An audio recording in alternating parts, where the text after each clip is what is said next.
Halo, Assalamualaikum. Perkenalkan, saya Karimah Ifya Rahman. Saya adalah kontributor Mubadalah yang kemarin mengikuti acara Vici dan juga Sici yang diadakan oleh Ashoka dan Eko Binika. Di Mubadalah sendiri, saya menulis tentang isu-isu lingkungan. Dan ternyata di Mubadalah sendiri memiliki program terkait isu lingkungan. Mau tahu selengkapnya? Kita dengar penjelasan dari Mas Abdullah. Assalamualaikum warahmatullahi wabarakatuh. Nama saya Abdullah.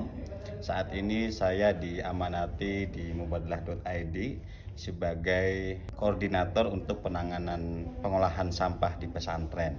Nah, penanganan sampah di pesantren ini kita sebut dengan pesantren emas.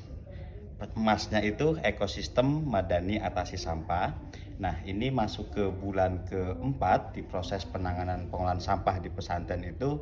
Di Cirebon khususnya ada 4 pesantren, 3 pesantren, 1 komunitas, maaf Pak.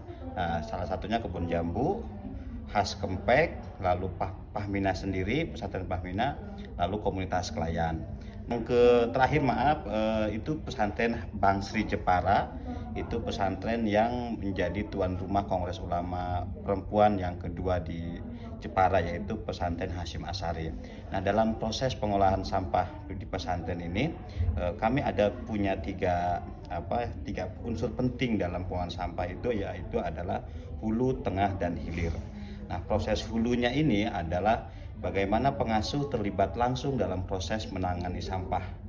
Selain itu juga peran pengasuh sangat penting sebagai kunci kali ya untuk keberhasilan sampah, karena memang kalau ini pendukung penting dalam pengolahan sampah di pesantren itu pengasuh.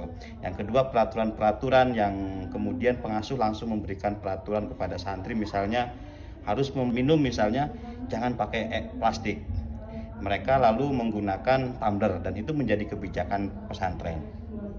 Lalu yang berikutnya tengah misalnya, nah tengah itu proses untuk penanganan sampah di pesantren itu ada, misal memberikan fasilitas di setiap santri, kamar, komplek, dan UPT. Nah, kita sebut dengan proses tengah tadi, yaitu proses pengangkutan lah ya, atau ke fasilitas.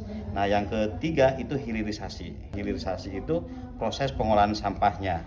Nah, kita yang disebut dengan sampah itu adalah bahan yang masih tercampur. Nah, kalau kita sudah dipilah itu menjadi bahan baku.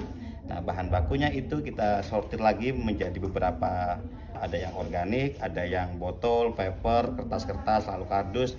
Nah, yang terakhir residu. Nah, yang terakhir ini residu ini yang kita serahkan ke TPA lah, sehingga proses sampah di pesantren ini kita minimalisir penggunaan plastik sehingga proses residunya ini tidak ada lagi. Makanya kita sebut dengan cita-cita pesantren Mas ini, sampah pesantren selesai di pesantren dan juga sampah kita adalah santri kita. Nah, itu proses pesantren di pesantren Mas. Nah, di Cirebon ada 3, selebihnya kita ada di Jogja. Di Jogja sekitar ada 30 pesantren yang tergabung di pesantren Mas ini.